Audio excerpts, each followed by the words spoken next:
नमो हरिहंताणं नमो सिद्धाणं नमो आयर्याणं नमो उवज्जायाणं नमो लोये सव्यसाहुणम् ओकारं बिन्दुसंयुक्तं नित्यं ध्यायन्ति योगिनः कामदं मोक्षदं चैव ओंकाराय नमो नमः अविरल शब्द घनो प्रक्षालित सकल भूतल मलकलंकः मुनिभिरुपासित तीर्थ सरस्वती हरतु नो दुरितान् अज्ञानतिमिरान्धानां ज्ञानाञ्जनशलाकया चक्षुरुन्मिलितं येन तस्मै श्रीगुरुवे नमः। श्री परम गुरुवे नमः। परम्पराचार्य गुरुवे नमः। सकल कलुष विध्वंसकं श्रेयसां परिवर्धकं धर्म संबंधकं भव्य जीव मन प्रतिबोधकारकं पुण्य प्रकाशकं पाप प्रणाशकमिदं शास्त्रं श्री संयम प्रकाशनाम ध्येयम् अस्य मूल ग्रंथकर्ता रहे श्री सर्वज्ञ देवास्तर उत्तर ग्रंथकर्ता रहे श्री गणधर देवा प्रतिगणधर देवास्तेषां वचनानुसार मासाध्य आचार्य श्री कुंद कुंदामनाय आचार्य सूर्य सागरेण विरचितं श्रोतारः सावधानतया शृण्वन्तु। मंगलम भगवान वीरो मंगलम गौतमो गणी मंगलम कुंद कुंदाद्यो जैन धर्मोस्तु मंगलम सर्वमंगल मांगल्यम सर्वकल्याणकारिकं प्रदानं सर्वधर्माणां जैनं जयतु शासनं जैनं जयतु शासनं जैनं जयतु शासनं। संयम प्रकाश नाम का यह ग्रंथ है और यहाँ विविध प्रकार के जीवों की चर्चा चल रही थी। व्यवहार जीव के स्वरूप की चर्चा है। जीव किसे कहते हैं, जीव कैसा होता है, जीवों की पहचान के चिन्ह क्या क्या हैं, हम कैसे पहचानें कि कौन से जीव कौन से होते हैं। बड़ी सुंदर और इन्फॉर्मेटिव चर्चा चल रही है। हम जाने तो सही एक बार। बहुत तरह की जिज्ञासाएं बहुत लोगों के हृदय में होती है, मन में होती है। संसारी जीवों के मूल में दो भेद किए गए, एक स्थावर और दूसरा त्रस। जिनके स्थावर नाम कर्म का उदय होता है उन्हें स्थावर जीव कहते हैं और जिनके त्रस नाम कर्म का उदय होता है उन्हें त्रस जीव कहते हैं। तो स्थावर और त्रस ये दो तरह के जीव इस पूरी सृष्टि में पाए जाते हैं। स्थावर जीवों के 5 प्रकार बतलाए, पृथ्वी जल अग्नि वायु और वनस्पति, सबके साथ में कायिक शब्द जोड़ा गया।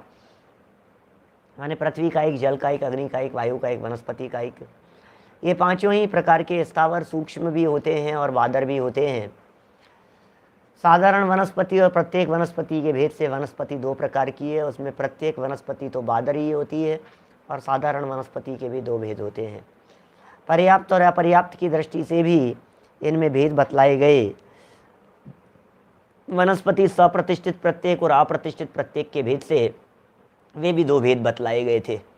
अने सब चर्चाएं हम अपेक्षित विस्तार से कल के स्वाध्याय में, कल की क्लास में आपके बीच में कर चुके।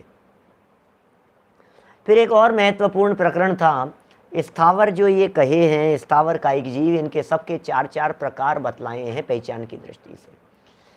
माने पृथ्वी शब्द का प्रयोग 4 जगह पर होता है, जल शब्द का प्रयोग 4 जगह पर होता है, अग्नि शब्द का प्रयोग 4 जगह पर होता है, वायु शब्द का प्रयोग, वनस्पति शब्द का प्रयोग, सारे प्रयोग 4-4 जगह पर मिलेंगे।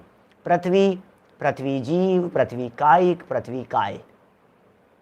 बहुत संक्षेप में एक लाइन में मैं पुनः बोलता हूँ जिससे वो बात पक्की हो जाए। कहते हैं 24 घंटे के अंदर अंदर उस बात को बिना देखे दोहरा लेना चाहिए तो वो बात पक्की हो जाती है। पृथ्वी कॉमन शब्द है।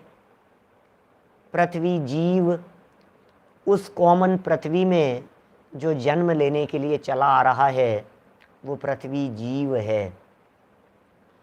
जब उस जीव विग्रह गति में जब तक था तब तक पृथ्वी जीव था और जब जन्म ले लिया आने के उपरांत तो पृथ्वी कायिक हो गया और इसके तुरंत बाद जब उसका मरण हो जाएगा तो जीव के निकल जाने के बाद वो पृथ्वी काय रह जाएगा। तो पृथ्वी कॉमन, पृथ्वी जीव, कहीं से मर कर के विग्रह गति में चला आता हुआ जीव, वो पृथ्वी जीव है जिसके पृथ्वी कायिक नाम कर्म का उदय चालू हो चुका है। उदय चालू हो चुका है, वो पृथ्वी जीव है। फिर जब जन्म ले लिया तो पृथ्वी कायिक हो गया। पृथ्वी कायिक जीवों की भी उत्कृष्ट आयु 22,000 वर्ष की बताई गई है। 22,000 वर्ष की आयु है पृथ्वी कायिक जीवों की उत्कृष्ट आयु। ऐसे ही जल कायिक जीवों की उत्कृष्ट आयु 7,000 वर्ष है। अग्नि कायिक जीवों की उत्कृष्ट आयु ओनली 3 डेज, सिर्फ 3 दिन की है। वायु कायिक जीव, इनकी आयु 3,000 वर्ष की है उत्कृष्ट आयु। वनस्पति कायिक जीव, इनकी उत्कृष्ट आयु 10,000 वर्ष की है। ओहो, कैसी कैसी बातें कही है। पृथ्वी का, वापस बोलता हूँ, लिख रहे हैं कुछ लोग, पृथ्वी कायिक जीवों की आयु 22,000 वर्ष की। 22,000 उत्कृष्ट है, उत्कृष्ट भाई साहब। जगन्य तो सबकी अंतर्मूर्त है, अंतर्मूर्त के अंदर पूरा भी हो सकता है जीवन। इसी तरह से जल कायिक जीवों की उत्कृष्ट आयु 7,000 ईयर्स, 7,000 वर्ष जल कायिक। ओहो। लेकिन अग्नि कायिक जीव की आयु ओनली 3 डेज, सिर्फ 3 दिन की है। माने अग्नि कायिक जीव 3 दिन से ज़्यादा नहीं रहता है। अब आपने सुनी होगी प्रथमानुयोग में इस तरह की कई कहानियाँ, जिनमें ऐसी चर्चाएं मिलती है 3 दिन तक जंगल में आग लगी रही। 3 ही दिन की बात क्यों आती है? 3 दिन तक ऐसा होता रहा। माने ये 3-3 दिन की चर्चाएं मिलती हैं। और यदि 3 दिन से ज़्यादा किसी जगह पर आग लगातार लगी हुई है तो समझ लीजिए उसमें जीव बदल गया है। जीव निकल करके चला गया, वो काय रह गया था, फिर उसमें नया जीव आ गया। तो वो अग्नि कायिक जीव की 3 दिन की, वायु कायिक जीव की 3,000 वर्ष की, और वनस्पति कायिक की उत्कृष्ट आयु उत्कृष्टतम 10,000 वर्ष की होती है।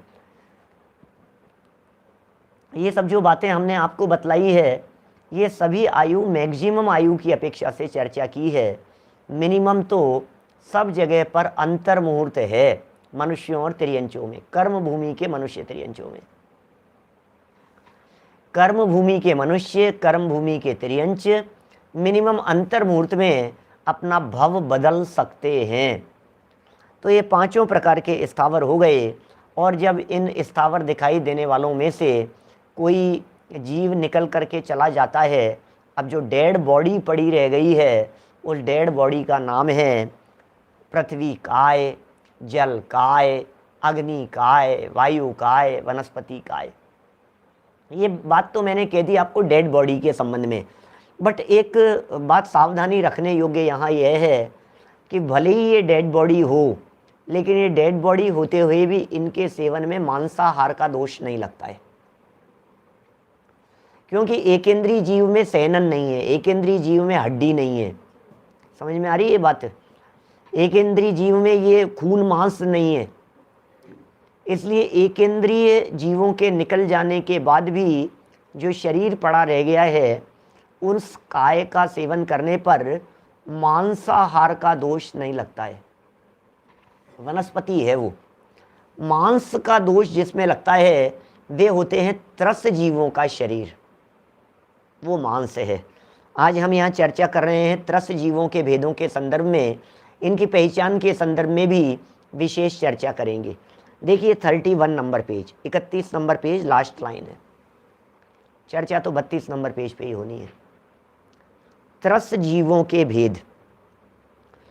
त्रस नाम कर्म के उदय से जो त्रस पर्याय को प्राप्त होते हैं वे त्रस जीव कहलाते हैं।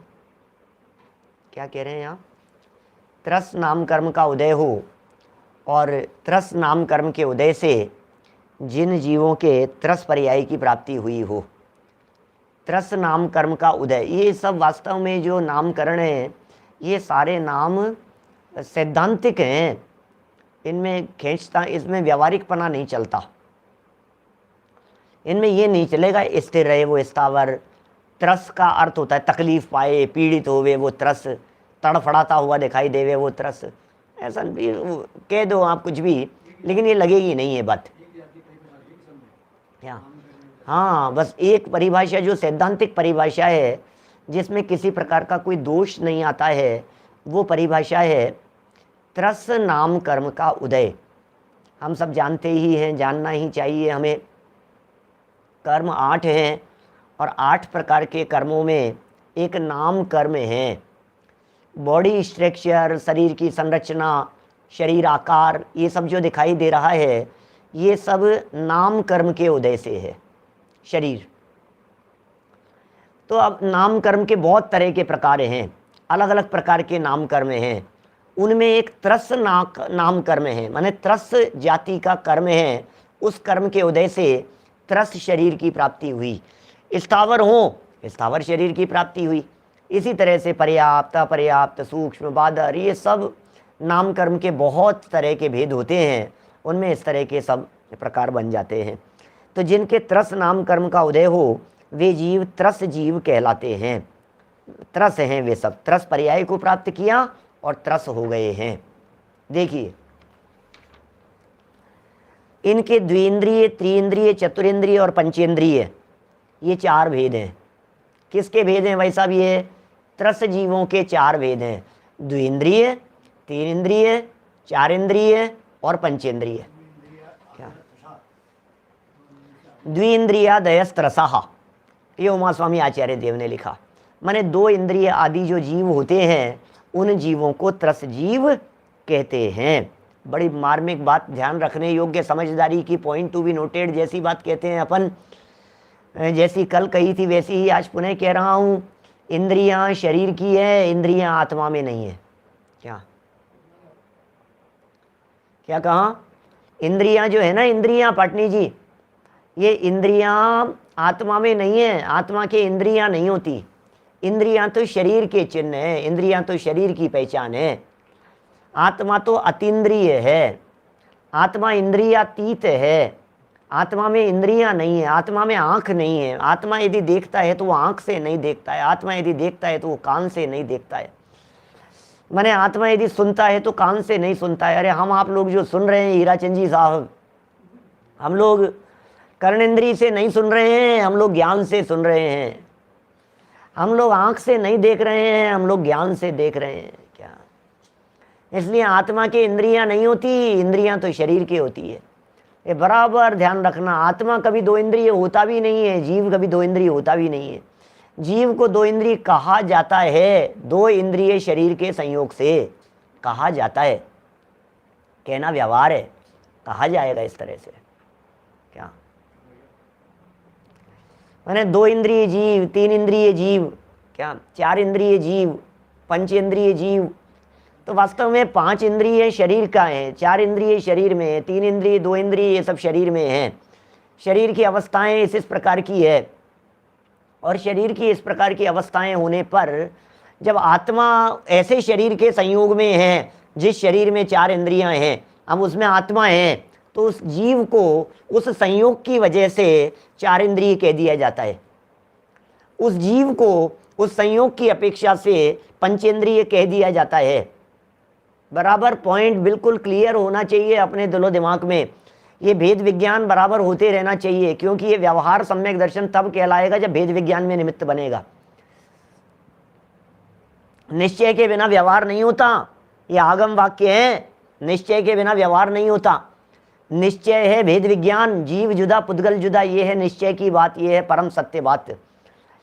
जीव अलग है और पुद्गल अलग है, शरीर अलग है और आत्मा अलग है, ये है परमार्थ की बात। सम्यक दर्शन, परमार्थ सम्यक दर्शन, इस श्रद्धा का नाम निश्चय सम्यक दर्शन। और इसी बात को जब व्यावहारिक लेवल पर स्वीकार किया जाता है तो फिर बनता है व्यवहार सम्यक दर्शन। कैसा होगा व्यवहार सम्यक दर्शन? क्या? तो ये व्यवहार सम्यक दर्शन की दृष्टि से ये बातें बराबर हमारे को ध्यान में रखनी पड़ेगी। भेद विज्ञान की धारा बराबर चलनी चाहिए अपने चित्त में। चलिए अब इनकी पहचान करा रहे हैं, इन जीवों को पहचान रहे हैं अपन। बहुत सारे लोग पूछते रहते हैं, पंडित जी ये कितने इंद्रिय, ये कितने इंद्रिय, इसको कितना इंद्रिय कहें, इसको कितना इंद्रिय कहें। अब ये सब बातें क्लियर होने वाली है। बहुत सारे उदाहरण देकर के यहाँ बतलाने वाले हैं। बहुत सारी नई नई बातें भी होगी, बहुत सारे नए पहचान के चिन्ह भी होंगे।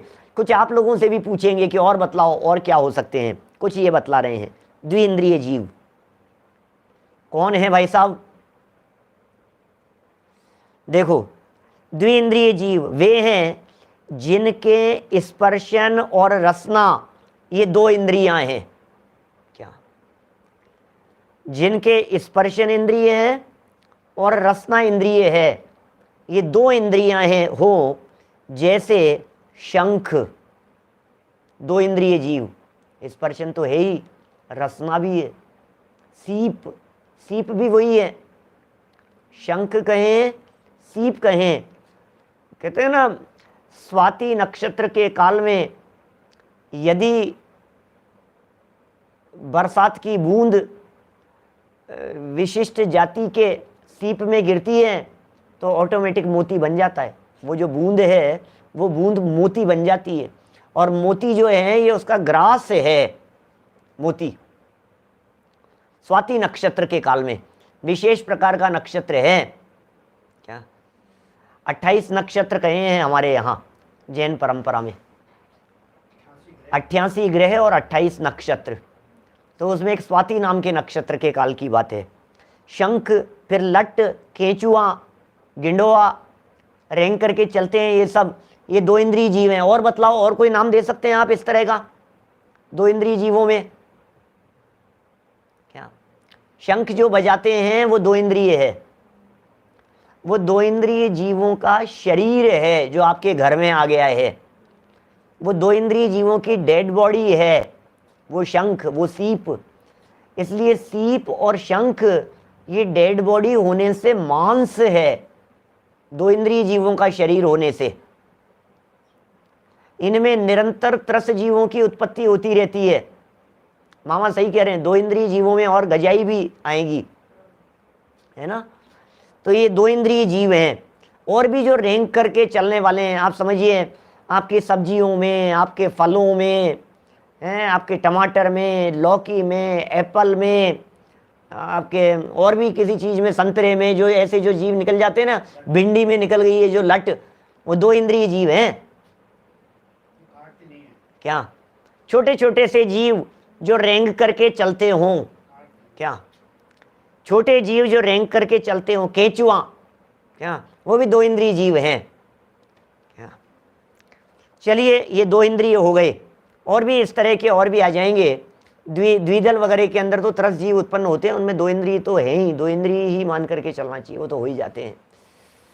देखिए, त्रिइंद्रिय जीव कौन है? ये वे हैं जिनके स्पर्शन, रसना और घ्राण ये तीन इंद्रियां हो। देखिए, बहुत सावधानी रखने वाली बात है। ये सावधानी रखने वाली बात यहाँ यह है इन तीन इंद्रियों के संदर्भ में, चार इंद्रिय, दो इंद्रिय के संदर्भ में, कि इनका जो क्रम है ना इंद्रियों का, उसी क्रम से बढ़ते हैं। क्या? जैसे दो इंद्रिय, एक इंद्रिय जीव है तो फिर स्पर्शन ही होगा, एक इंद्रिय के कान नहीं हो सकता। दो इंद्रिय है तो स्पर्शन और रसना यही दो होंगी। उस दो इंद्रिय जीव के ऐसा नहीं हो सकता कि कान और आंख हो जाए। तीन इंद्रिय जीव है तो स्पर्शन, रसना और घ्राण ये तीन ही होंगे। क्या जिग्नेश भाई, बहुत नए नए लोग हैं जो पहली पहली बार सुन रहे हैं, है ना। बहुत सरल सरल बातें हैं लेकिन समझदारी योग्य बातें हैं। अब जैसे समझ लीजिए, जिस व्यक्ति के इनमें से लास्ट वाली दिखाई दे रही है, जैसे तीन इंद्रिय जीव हैं तो स्पर्शन, रसना, घ्राण, घ्राण इंद्रिय जिसके होगी, सूंघने की सामर्थ्य जिसमें होगी, वो तीन इंद्रिय। मधुमक्खी नहीं लगाना अभी यहाँ, अभी तीन इंद्रिय जीव तक की बात कर रहे हैं अपन। तीन इंद्रिय कौन है? समझ में आ रही है बात?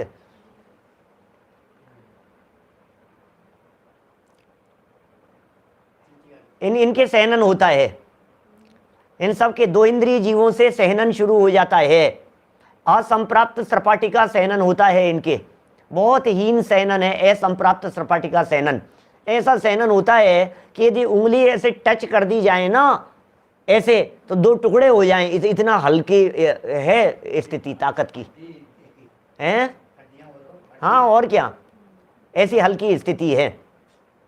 चलिए, बात कर रहे थे तीन इंद्रिय के संदर्भ में, कुछ एग्जाम्पल दिए हैं, जैसे चींटी, बिच्छू दे दिया इन्होंने, खटमल दे दिया, जूं दे दिया, कान खजूरा कह दीजिए, इल्ली अनाज का कीड़ा, वे घुण, ये सब 3 इंद्रिय जीव हैं। और 3 इंद्रिय जीवों के अंदर नाम बतलाओ। चींटी आई गई, इसमें बिच्छू हो गया, खटमल हो गया, सर में पैदा होने वाली जुएं हो गई, मच्छर नहीं, मच्छर 4 इंद्रिय है, मकोड़ा, मकोड़ा 3 इंद्रिय है, कंचला 3 इंद्रिय है, बिच्छू कंचले होते हैं ना, बिच्छू, बिच्छू भी 3 इंद्रिय है, कंचला भी 3 इंद्रिय है, कन खजूरा कहते हैं उसे कंचले को, मकोड़ा भी 3 इंद्रिय है। अब देखो इनमें क्या थोड़ा सा आइडिया लगाना है अपने को, थोड़ा समझदारी की दृष्टि से। जैसे 2 इंद्रिय जीव था, 2 इंद्रिय जीव के अंदर फल सब्जियों वगैरह के अंदर निकलने वाली जो वो थी ना लटें, लट जो रेंग करके चल रही थी, लेकिन वो काटती नहीं है किसी जीव को, क्या उसमें इतनी पावर नहीं है कि वो किसी को काट सके क्या। अब ये 3 इंद्रिय जीव में इतनी ताकत आ जाती है कि वो काट लेता है क्या, 3 इंद्रिय जीव में काटने लगता है। लेकिन लेकिन लेकिन ध्यान दीजिएगा, ध्यान दीजिएगा, 3 इंद्रिय जीव काट तो रहा है, लेकिन 3 इंद्रिय जीव में उड़ने की ताकत नहीं है क्या। जहां काटने की पावर तो हो लेकिन उड़ने की नहीं हो। अब उड़ने की जहां आ गई वे 4 इंद्रिय हो गया। अब ऐसे जीव लगाइए जो जीव उड़ते तो नहीं है लेकिन काटते हैं, खटमल, जूं काट रही है सर में क्या, 3 इंद्रिय है, कन खजूरा है, बिच्छू है, डंक मार रहा है, काट गया है, वैसे चलता है वो, दौड़ते हैं। इसी तरह से इन्होंने और कह दिए, यहाँ खटमल है, जूं है, ऐसे अनाज के कीड़े वगैरह खाते हैं ये। चींटियां उड़ती नहीं है, उड़ने की ताकत नहीं होती चींटियों में। आप यदि ऊपर से फेंक देंगे तो बेचारी क्या करेगी, नीचे उड़ती उड़ती जाएगी बेचारी हवा में, वो हवा के आधार पर तैरती हुई नजर आती है लेकिन उड़ते नहीं है वो। चलिए तो 4 इंद्रिय जीव की तरफ बढ़ते हैं अपन। 4 इंद्रिय जीवों के अंदर क्या होगा, उड़ने की स्थिति हो जाएगी। कॉकरोच उड़ते हैं थोड़ा सा, भले ही वो 1 फीट की ऊंचाई पे उड़ते हों कि 6 इंची की ऊंचाई पर उड़ते हों, थोड़ा सा उड़ करके दौड़ जाते हैं इधर से उधर, इनमें आंखें आ जाती है 4 इंद्रिय जीवों में। मकड़ी भी उड़ती है, मकड़ी है, मच्छर है, मकोड़े हैं, मकड़ी भी इस तरह की आंखें होती है, मकड़ी के साथ दिखाई देती है आंखें, मकड़ी की आंखें दिखाई देती है। अभी देखिए आप, पतंगा है, टिड्डी है, ऐसे जो छोटे छोटे से उड़ने वाले दिखाई दे रहे हैं, तितली है, भंवरा है, मधुमक्खी है, ये सब 4 इंद्रिय हैं। विकलत्रय शब्द अपना यहाँ कहीं आया नहीं है, लेकिन विकलत्रय कहते हैं 2 इंद्रिय, 3 इंद्रिय और 4 इंद्रिय। 2 इंद्रिय, 3 इंद्रिय और 4 इंद्रिय, इन 3 प्रकार के जीवों को विकलत्रय कह दिया जाता है। विकल है ये क्या, मकड़ी मीन्स स्पाइडर, स्पाइडर 4 इंद्रिय है। कॉकरोच जो है ये उड़ता रहता है, इधर उधर थोड़ा सा उड़ भी जाता है, ये 4 इंद्रिय हो जाता है। कॉकरोच को 4 इंद्रिय कहेंगे अपन। तो देखिए कितनी बातें अभी यहाँ पढ़ते हैं अपन, अभी अपन ने पढ़ाई कहाँ है, यहाँ पढ़ा नहीं है अपन ने, तो वैसे ही बात करने लग गए हैं अपन। वे हैं 4 इंद्रिय चतुरेंद्रिय जीव, वे हैं जिनके स्पर्शन, रसना, घ्राण और चक्षु ये 4 इंद्रियां हो, माने जिनके ये 4 इंद्रियां हो गई हैं वे सब क्या हो गए, 4 इंद्रिय जीव हो गए, है ना। जैसे भौरा, बर्र मतलब ततैया है, मच्छर, मक्खी, तितली और क्या क्या होंगे, छोटे छोटे से जीव उड़ने वाले। अरे सनी साहब, बड़े बड़े जीवों को नहीं लगाना क्या।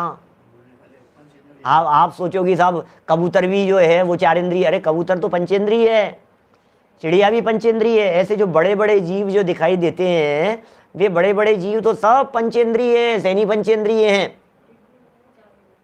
टिड्डी 4 इंद्रिय है, तितलियां कितने प्रकार की प्रजातियां हैं तितलियों की, ये सब 4 इंद्रिय हैं। तो सारी तितलियों को अपन 4 इंद्रिय कहेंगे। मक्खी, मच्छर वगैरह जितने हैं सब 4 इंद्रिय हैं। स्पाइडर भी 4 इंद्रिय है। ये प्रायः उड़ने वाले ही देखे जाते हैं और सदंश माने काटने वाले भी होते हैं। देखिए सब आ गई बात यहाँ पर। ये क्या कह रहे हैं, ये प्रायः उड़ने वाले भी होते हैं, देखे जाते हैं, और डंक भी होते हैं, मतलब काटते भी हैं, मच्छर वगैरह काटते हैं इस तरह से। शिदोड़ क्या होता है ओम प्रकाश जी साहब? समझ में नहीं आया। मराठी शब्द होगा, हो सकता है कोई, लेकिन ठीक है। मेरा कहने का मतलब पतंगा है, जैसे बरसात के दिनों में उड़ने वाले पतंगे होते हैं इस तरह के, वो सब चार इंद्रिय हैं। कुल मिलाकर के मोटी मोटी बात अपने को समझ में आ गई कि कौन कौन से जीव चार इंद्रिय की श्रेणी में जाएंगे। तीन इंद्रिय भी हो गए, दो इंद्रिय भी हो गए, एक इंद्रिय कल पढ़ लिए थे। चलिए और आगे बढ़ते हैं। बहुत अलग अलग तरह की बातें आएंगी, अभी तो कई तरह की बातें अपन पढ़ रहे हैं यहाँ पर।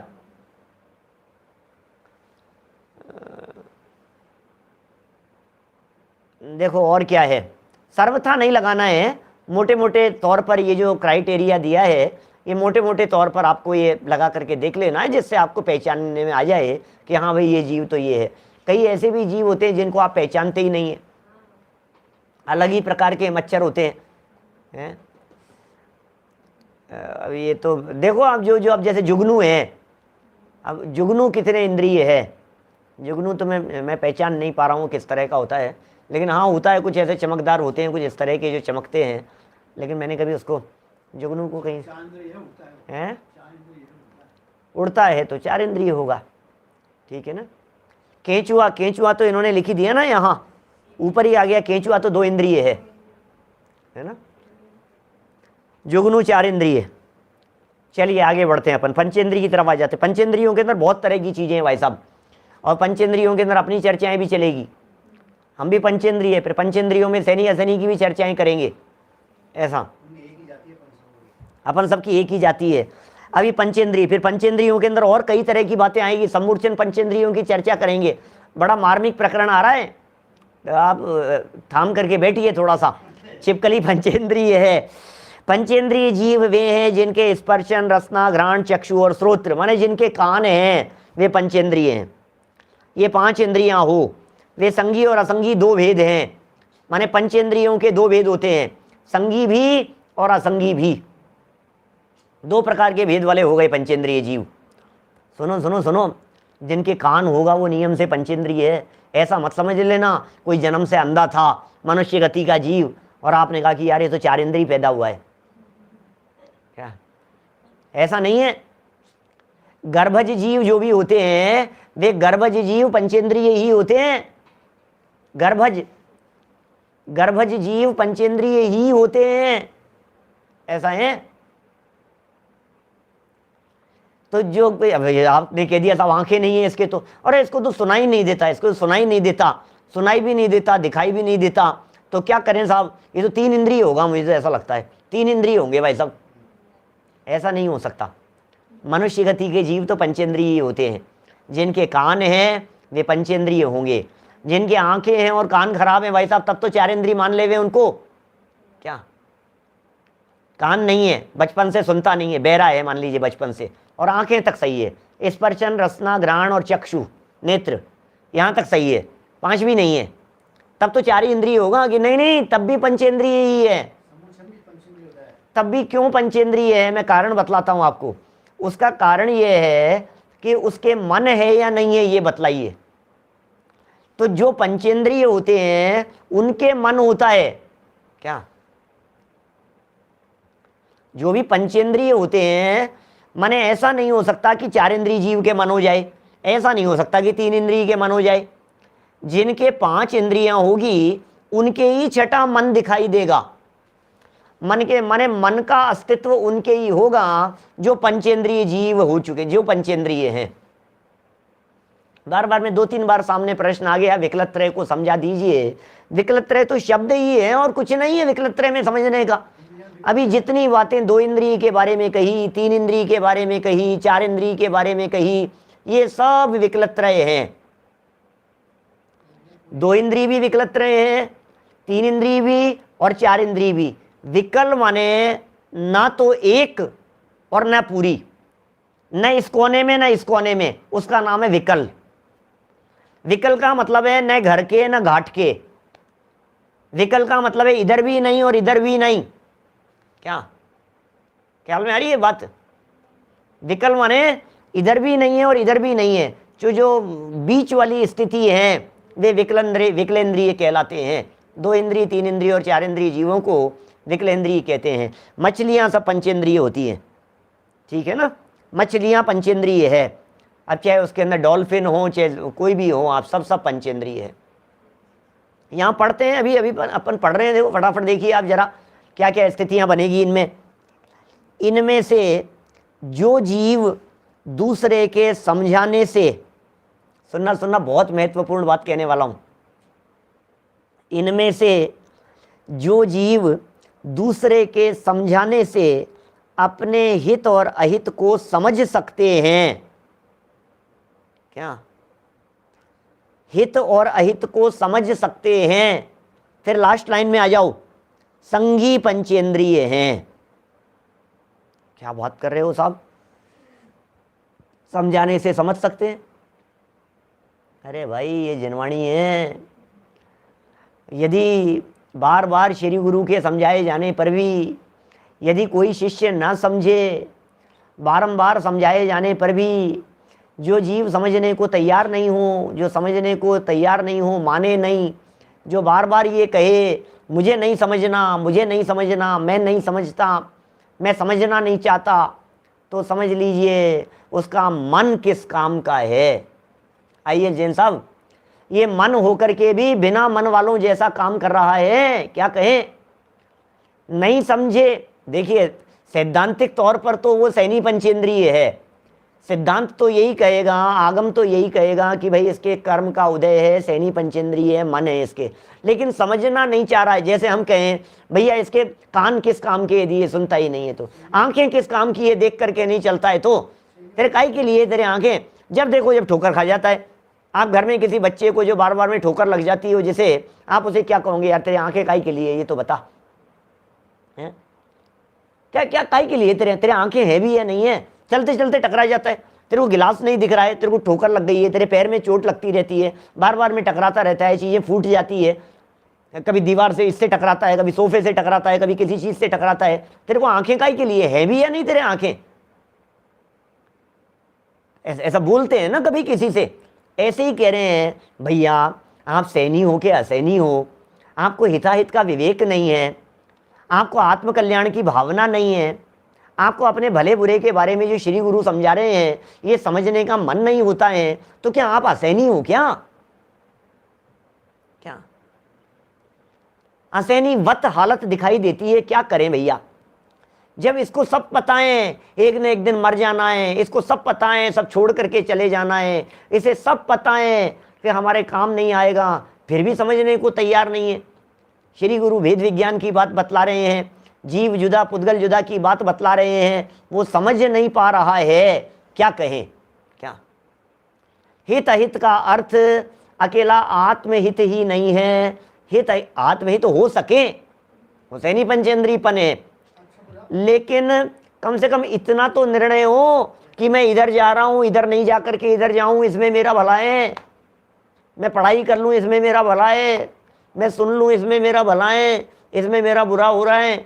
दो चीजों के अंदर विकल्पात्मक रूप से जो निर्णय करे बुद्धि का प्रयोग करता हुआ, वो सैनी पंचेंद्रिय जीव है। क्या अब ये कह रहे हैं यहां पर, कितनी जबरदस्त बात कह दी है, जो जीव दूसरे के समझाने से अपने हित और अहित को समझ सकते हैं, समझाने से समझ सकते हैं, श्री गुरु के समझाने से समझ सकते हैं।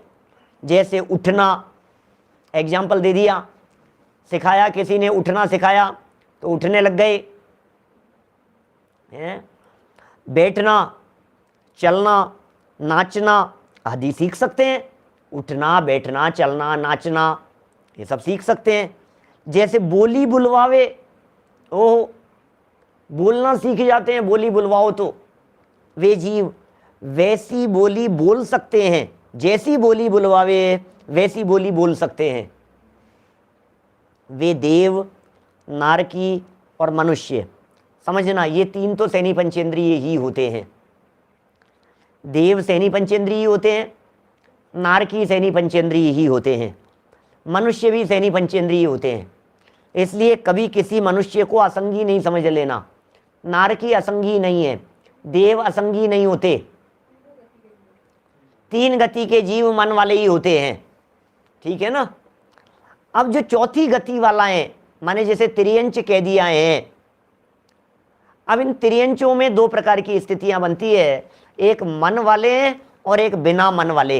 ये सारी स्थिति त्रियंचों में बनेगी। अब उन त्रियंचों में दिखा रहे हैं, वानर पंचेंद्रिय है, सैनी पंचेंद्रिय है, मन वाला है, बंदर को पता है, भला बुरा पहचानता है। क्या बंदर को इस बात का मालूम है कि क्या सही है और क्या गलत है, सारी बातें। देखो जितने नाम गिनाएंगे अभी यहाँ, वानर, हाथी, घोड़ा, भैंस, रीछ, सिंह, कुत्ता, बिल्ली, कबूतर, कुत्ता, बिल्ली, यहाँ तक तो हो गए सब पशु। फिर पक्षी कह दिए, कबूतर, सुआ माने तोता, मैना, ये पक्षी कह दिए। और फिर जो आगे कह दिए, ये जलचर और थलचर, ये उभयचर भी हैं इनमें। क्या जैसे सर्प, नेवला, मगरमच्छ, मेंढक, ये सब क्या हैं? ये उभयचर। इसका मतलब जलचर, थलचर और उभयचर, ये तीनों प्रकार के मछलियां भी आ जाएगी इसके अंदर। मगरमच्छ कहते हैं ना, मगरमच्छ हैं, मछलियां हैं, सब सैनी पंचेंद्रिय हैं। मछलियां शिक्षा प्राप्त कर सकती हैं, मछलियों को सिखा सकते हैं। डॉल्फिन वगैरह के तो कितने शो चलते हैं, कहीं भी चले जाइए आप किसी भी देश में जहाँ समुद्री इलाके हैं, जहाँ ऐसे मछलियाँ बहुत पकड़ी जाती हैं, डॉल्फिन वगैरह जहाँ देखी जाती हैं, वहाँ बहुत सारे शो चलते रहते हैं। मोर भी सैनी पंचेंद्रिय है ना, मेंढक भी सैनी पंचेंद्रिय है। मेंढक की तो वो कहानी बिल्कुल प्रसिद्ध है, सेठ वाली, मर करके मेंढक हो गया था और पंखुड़ी दबा करके फूल लेकर के भगवान महावीर स्वामी के समूह शरण की तरफ जा रहा था। अपनी पत्नी को पहचान गया था, बार बार में उसके कुएं में, बाल्टी में उसमें कूद करके आ जाता था। मतलब मन था उसके पास में, कहने का मतलब सैनी पंचेंद्रिय है। अभी बताएंगे भी असैनियों की चर्चा तो अभी नीचे करेंगे, पहले सैनी समझ ले में अपन संगी पंचेंद्रिय कौन कौन होते हैं। ये सब मन वाले जीव हैं, पहचान के चिन्ह वाली बात कही। आप देखिए जैसे कई बार बोलते हैं ना अपन कि कुत्ते को रोटी दी और कुत्ता रोटी चुरा करके भागा। अब वो कुत्ता बराबर जानता है इस चीज़ को, उसको बराबर इस बात की पहचान है, क्या बहुत इस तरह की पहचान है उसे कि इन व्यक्ति ने दी है तो सामने बैठ करके खा लेगा, और लेकर के भागा है तो छिप करके खाएगा। वो जानता है ये देने वाला नहीं था कोई व्यक्ति, और मैं किचन में से चुरा करके भागा हूँ, बिल्ली लेकर के भाग गई समझ लो, तो फिर वो छुप करके खाएगी। बंदर यदि कहीं उठा करके ले गया है तो वो भाग जाएगा दूर, इतनी दूर जा करके, फिर भले ही वो सामने बैठ करके खाए, लेकिन उसे पता है कि अब मेरे को ये पकड़ नहीं सकते। तो ये ऐसे जो जीव हैं, माने मन है उनके पास में, वो भी जानते हैं चोरी क्या होता है और अचौर्य क्या होता है, ये बात उनके भी समझ में आती है, पकड़ते हैं वे सब चीज़ें। प्रथमानुयोग में कितने उदाहरण आते हैं, हाथियों के उदाहरण आते हैं, रीछ के उदाहरण आते हैं, इनके गीदड़ ने प्रतिज्ञा निभाई कि उसने, सियार ने प्रतिज्ञा निभाई कि अपने, इसने मेंढक के उदाहरण मिल गया, अपने के शेर का उदाहरण मिल गया, कितने उदाहरण मिल जाते हैं। ये सब सैनी पंचेंद्रिय जीव हैं, त्रियंच गति के जीव। चलिए और आगे बढ़ते हैं, इससे एक स्टेप और आगे बढ़ें। यहाँ तक तो सैनी की चर्चा हो गई। इस सैनी का मतलब ये समझ लो जो सम्यक दर्शन प्राप्त कर सकते हैं। सैनी पंचेंद्रिय का मतलब मन है, सैनी पंचेंद्रिय का मतलब भेद विज्ञान कर सकते हैं, सैनी पंचेंद्रिय का मतलब हिताहित की पहचान है, सैनी पंचेंद्रिय का मतलब अपने पराई की पहचान है। अपने पराई की पहचान कर सके, निज को निज पर को पर जान, ये भेद विज्ञान जिसके हृदय में हो सके उसका नाम है सैनी पंचेंद्रिय। निज को निज पर को पर जान, ये भेद विज्ञान जिसके माध्यम से हो सके उसे सैनी पंचेंद्रिय कहते हैं। चलिए असैनी की चर्चा करते हैं। जो अपने भले बुरे को विशेष न समझते हों, असैनी भले बुरे को नहीं समझते। हाथी समझ रहा था टोडरमल जी के ऊपर पैर रखने के पहले, त्रिलोक मंडन हाथी जंगल में तोड़ फोड़ मचा रहा था, मुनिराज का उपदेश सुन करके शांत हो गया। कैसी बातें मिलती है। चलो असैनी के बारे में बहुत शंकाएं रहती है, बहुत सारे लोग पूछते हैं असंगी के उदाहरण दो, असंगी के उदाहरण दो, बतला रहे हैं यहाँ। जो अपने भले बुरे को विशेष न समझते हों और सिखाए से भी नहीं सीख सकते हों। भले बुरे को पहचानते नहीं है, समझाने से समझ सकते नहीं हैं, वे मन रहित होने से असंगी पंचेंद्रिय कहलाते हैं। ओहो, उनके पास में मन नहीं है। क्या? मन रहित होने से वे असंगी पंचेंद्रिय कहलाते हैं। जैसे जल के सांप, सभी नहीं, जल में रहने वाले, समुद्रों में रहने वाले सर्प वगैरह की कुछ अलग प्रकार की विशिष्ट प्रकार की जातियां होती है जो सरीसर्प कहलाते हैं। वे सरीसर्प वे बिना मन वाले होते हैं, असंगी होते हैं कई इस तरह के, आप पकड़ नहीं पाएंगे। मतलब सांप को देख करके आप ये नहीं कह सकते हो कि ये सैनी पंचेंद्रिय सांप है, असैनी पंचेंद्रिय सांप है, लेकिन है बस। कोई कोई जंगली चूहे होते हैं, लिखा है। इसी तरह से मेंढक, सारे नहीं, कोई कोई तो ऐसे हो सकते हैं। ये जो कोई कोई शब्द का प्रयोग किया ना जल के सांप के बाद, कोई कोई जंगली चूहे, मेंढक आदि ऐसे जीव हैं जिनके की मन नहीं होता। क्या? इनके मन नहीं होता। सब ये जितने भी जीव बतलाए गए हैं, इन सब जीवों में संगी असंगी का बंटवारा इन्होंने करके यहाँ बतला दिया है। माने अपेक्षित विस्तार से हम ये संगी असंगी की चर्चा को यहाँ पढ़ चुके हैं। हिरण के बारे में तो नहीं सुना, हिरण तो संगी पंचेंद्रिय ही होते हैं, ऐसा ही सुना है। लेकिन कुछ पैरट, कबूतर वगैरह के संबंध में ज़रूर सुना है कि वे असंगी भी हो सकते हैं। कुछ अलग प्रकार की नस्ल होती है, अलग प्रकार की जातियाँ होती है, वे असंगी होते हैं। देखिए, चक्रवर्ती की रानी आदि को छोड़कर, अब ये सम्मूर्छन जीवों की बात कर रहे हैं, मनुष्य गति के सम्मूर्छन जीव। एक दो दिन पहले कोई पूछ भी रहे थे मेरे से, कहीं कोई चर्चा भी आई कोई इस तरह की। बार बार में जिस दिन अपन ने पर्याप्त अपर्याप्त प्राणों की चर्चा की थी ना, उस दिन से बड़ी चर्चा का विषय बना हुआ है कई लोगों के चित्त में। आज उस बात को क्लियर कर देंगे, बिल्कुल क्लियर हो जाएगी वो बात। किसकी बात कर रहे हैं? सम्मूर्छन मनुष्यों की। सम्मूर्छन किसे कहते हैं? क्या सम्मूर्छन क्या है? वातावरण से पैदा होने वाले जो जीव होते हैं वे सम्मूर्छन जीव होते हैं। अब जितने गर्भज जीव होते हैं वो तो सब पर्याप्तक ही होते हैं, और सम्मूर्छनों के अंदर कई तरह के भेद पड़ते हैं। अभी ये कह रहे हैं यहाँ, चक्रवर्ती की रानी आदि को छोड़कर, चक्रवर्ती की पटरानी को तो छोड़ दो, मुख्य उसको तो छोड़कर, शेष आर्यखंड की स्त्रियों की, क्या शेष आर्यखंड की स्त्रियों की, क्या कांख, कांख, स्तन, मलमूत्र में अत्यंत सूक्ष्म शरीर के धारक संगी पंचेंद्रिय मनुष्य भी उत्पन्न होते हैं। क्या मनुष्य है वे? क्या? हाँ हाँ, आर्यखंड की स्त्रियों की ही बात कर रहे हैं अपन, आर्यखंड वालों की बात कर रहे हैं। उसको तो छोड़ दो, चक्रवर्ती की रानी को तो, उसके तो नहीं होते। चक्रवर्ती की रानी को छोड़कर, हाँ, चक्रवर्ती की रानी आदि को छोड़कर विशेष पुण्यशाली हैं उनको छोड़ दो। तो उनके अलावा जो अपन जो कर्म भूमि में जहाँ रहते हैं, इन कर्म भूमि की जो स्त्रियां हैं, आर्यखंड की स्त्रियां, इनके कांख में, स्तन में, मलमूत्र आदि में, और इनके उनमें अपने आप ही मनुष्य गति के जीव पैदा हो जाते हैं। सैनी पंचेंद्रिय जीव होते हैं भैया, सैनी पंचेंद्रिय। लेकिन सम्यक दर्शन नहीं ले सकते। क्यों? क्योंकि मनुष्य गति का जीव सम्यक दर्शन का पात्र 8 वर्ष की उम्र के पहले नहीं होता। क्या? पसीने वगैरह में भी उत्पन्न हो जाते हैं, स्त्रियों के पसीने आदि में भी उत्पन्न हो जाते हैं। इनकी जो एज होती है, आयु होती है, उम्र जैसे कहते हैं अपन, वो श्वास के 18वें भाग होती है। क्या? मनुष्य गति के जीव हैं, मनुष्य नाम कर्म का उदय है, सैनी पंचेंद्रिय है, मनुष्य का अपर्याप्तकों वाला भाव पूरा हो गया है। क्या समझ में आ रही है बात? समझ में आ रही है? अब वो गर्भज नहीं है ये मनुष्य गति के ये जीव, ये सम्मूर्छन जीव है, बिना गर्भ के जन्म लेने वाले हैं। क्या?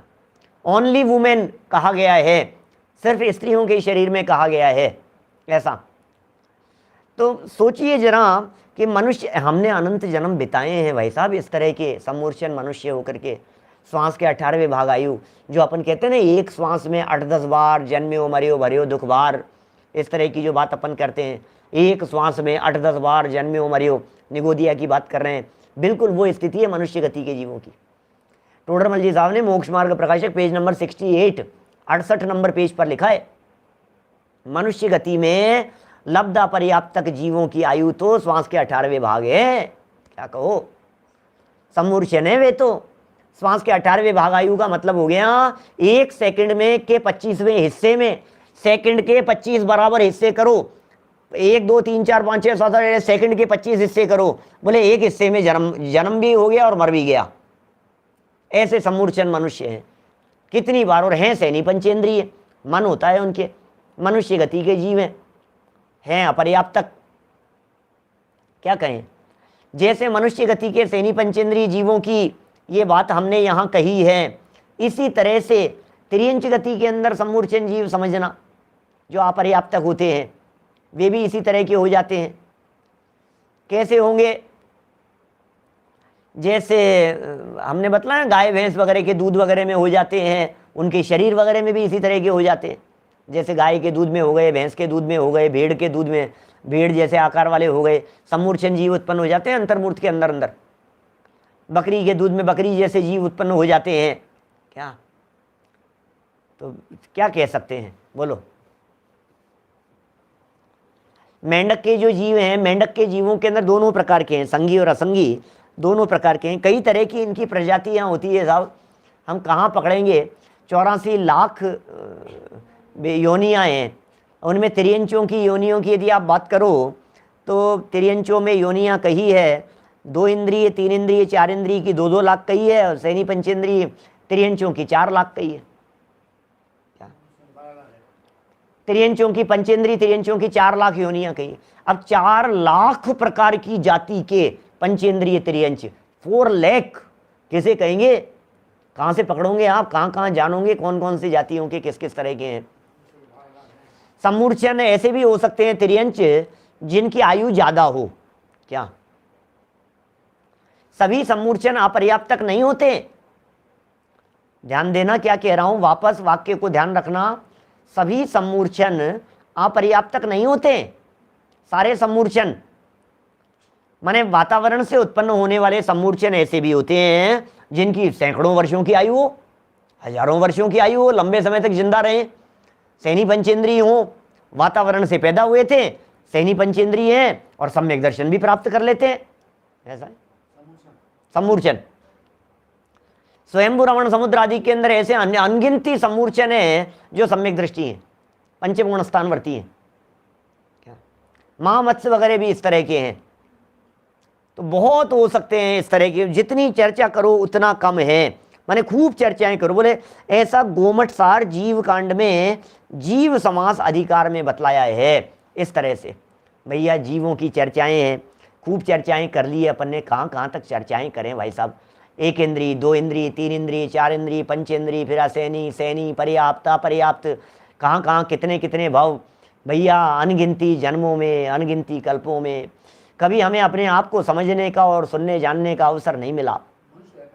क्या, मनुष्य जो भी होते हैं वो सम्मूर्छन यदि होंगे तो नियम से अपर्याप्त ही होंगे मनुष्य गति के। क्या, विकलेंद्रीय जीव के संदर्भ में और कुछ एक्सप्लेन की बात है ही नहीं। 2 इंद्रिय जीव जितने भी हैं सब विकलेंद्रीय, 2 इंद्रिय जीव हो या 3 इंद्रिय जीव हो या 4 इंद्रिय जीव हो, बस आ गई ना बात। क्या, इनके अलावा और क्या स्पष्ट करें, बतलाएं। विकलेंद्रीय जीवों के एग्जाम्पल दे दो तो चींटी विकलेंद्रीय है, मच्छर विकलेंद्रीय है, कॉकरोच विकलेंद्रीय है, खटमल विकलेंद्रीय है, जूं विकलेंद्रीय है। हो गई ना सब बात, कितनी बार बतला दी ना बात अपन ने।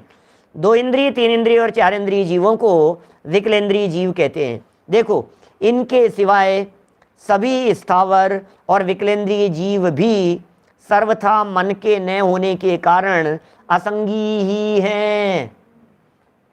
क्या भाई साहब, मन नहीं है इन जीवों के पास में, क्या बात करें।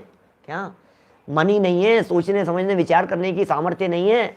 बड़े भाग्य से हम लोग सैनी पंचेंद्रिय हैं, समझने के अवसर मिल गए हैं, जिनवाणी मिल गई है, हमारे को समझने का मौका मिल गया है, वीतरागी तत्व ज्ञान मिल गया है, वेद विज्ञान करने का अवसर मिल गया है। और यदि हमने यहाँ अपना काम नहीं किया तो फिर समझ लीजिए फिर दोबारा उसी जगह पर पहुंच जाने वाले हैं। और क्या होगा, क्या उसी जगह पर पहुंच जाएंगे। फिर सोचने समझने विचार करने की शक्ति नहीं है, फिर बस पड़े रहेंगे, बस पेड़ पौधों की जैसे पड़े खड़े, पहाड़ों की जैसे पड़े हुए। और फिर देखो इनको समझ में नहीं आती है, पानी पेड़ पहाड़ इन्हीं में मजे नजर आते हैं सारे जगत के जीवों को। पानी की जगह देखता है घूमने फिरने के लिए, कहाँ कहाँ जाता है, पेड़ों पर चले जाता है, पहाड़ों पर चले जाता है, हिल स्टेशन चले जाता है, जंगल में चले जाता है, गार्डन्स में चले जाता है, पार्क में चले जाता है, जहाँ झरने हों, पानी हो, समुद्र हो, वहाँ चला जाता है। पानी पेड़ पहाड़ तीनों एकेंद्रीय हैं और हम सैनी पंचेंद्रीय हैं, और हमारा अट्रैक्शन कहाँ दिखाई दे रहा है। क्या क्या करें। अब ये मिल्क का अल्टरनेटिव आप पूछ रहे हैं, तो मिल्क के अल्टरनेटिव तो और भी बहुत सारे हैं। आप सोया मिल्क वगैरह और इस तरह के मिल्क वगैरह को आप प्रयोग में ले सकते हैं। बहुत तरह के ऑप्शन है मिल्क के। और गाय का दूध भी निषेध नहीं है, लेकिन मर्यादा का हो, अंतर्मूर्त बाद में पैदा होते हैं। विदिन 48 मिनट आप कुछ ऐसी व्यवस्था कीजिए कि आप लाइए, पास में रहिए, गायें भैंसें पास में हो, वहाँ मकान लीजिए कि गायें भैंसों को अपने मकान के पास में रखिए। कि दूर हो तो अपनी गाड़ी से बाइक से जा कर के आप वहाँ पहुँच करके जैसे ही दूध निकलने के बाद में 15 मिनट की दूरी में, आधे घंटे की दूरी पर तो आ सकते हो। 20 किलोमीटर और कितना होगा, आधे घंटे कितना टाइम लगता है, 10 किलोमीटर दूर होगा तो आप आधे घंटे में ले आओ। और इतना भी यदि नहीं हो सके तो जहाँ निकलवाया है वहीं पर व्यवस्था करके वहीं गर्म करके ले आओ, बात ही खत्म हो गई फिर तो जिग्नेश भाई। अब तो सारा मैटर ही सॉल्व हो गया। जहाँ हमने निकलवाया था, गाय भैंस का सामने खड़े रह करके दूध निकलवाया, और वहीं हमने कहा कि भैया तू 10 रुपये ज़्यादा लेना लेकिन गर्म करके देना हमारे को, यहाँ खड़े रह करके वहाँ की वहीं गर्म कर लिया अपन ने निकलते के साथ ही। अब ले आओ आप आराम से, 24 घंटे की मर्यादा हो गई उसकी, है ना। तो ऑप्शन सब हैं सब तरह के, आप जो पालन कर सको सो कीजिए, नहीं हो सके तो नहीं हो सके, जितना जिसका जो संभव हो। लेकिन कम से कम पता तो हो हमारे को कि ये काम करने लायक है, समझ तो हो। नहीं निभ रहा है न सही, नहीं हो पा रहा है न सही, जितना निभेगा उतना ठीक है, लेकिन सही गलत को जाने और समझे तो सही। हम कम से कम सैनी पंचेंद्रिय जीव हैं। ये प्रकरण यहाँ है इस तरह के। चलिए, आज हमने यहाँ त्रस जीवों के संदर्भ में चर्चा की है। अब जीव के संदर्भ में कुछ विशेष बातें हैं, जिनमें कर्ता भोक्ता वगैरह जो पिछले पॉइंट बतलाए थे, उनके संदर्भ में कुछ मार्मिक बातों की का विवेचन कल की क्लास में हम देखेंगे। अभी की बातों को यहीं विराम देते हैं। जनवाणी स्तुति।